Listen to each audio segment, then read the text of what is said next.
Hello guys, welcome to back my YouTube channel bestseller channel पे आप लोगों का स्वागत है। तो आपका भाई आज सुबह सुबह निकल गया कुछ खाने के लिए, क्योंकि आपका भाई पेट में बहुत दर्द कर रहा था खाने की वजह से। उसके बाद मैंने 50 रुपीज का इधर व्हाइट प्लस राइस ले लिया खाने के लिए। उसके बाद खाने के बाद मैं रूम पे आ गया। रूम पे आने के बाद मामू बोल रहा है मेरे को, तू जा स्विगी का ट्रेडिंग ले ले, बाद में तेरे को डिलीवरी करने में आसानी होगी। तो मैं निकल गया इधर से स्विगी की कंपनी के उधर।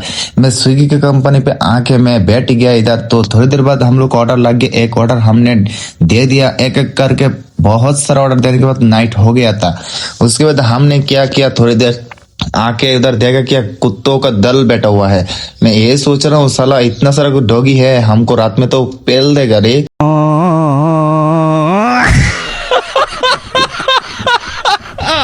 एक मिलेगा तो हमको छोड़ेगा नहीं। तो उसके बाद कंपनी पे आके फिर से वेट करने लगा कब ऑर्डर लगेगा।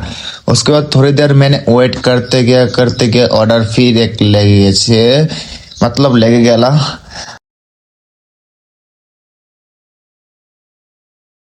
मैंने বাঙালি বলে দিচ্ছি। আচ্ছা ঠিক আছে, কোনো ব্যাপার না। তোমাদের কাছে যদি ভিডিওটা একটু ভালো লেগে থাকে তাহলে আমার চ্যানেলটাকে সাবস্ক্রাইব করে যাবে। আশা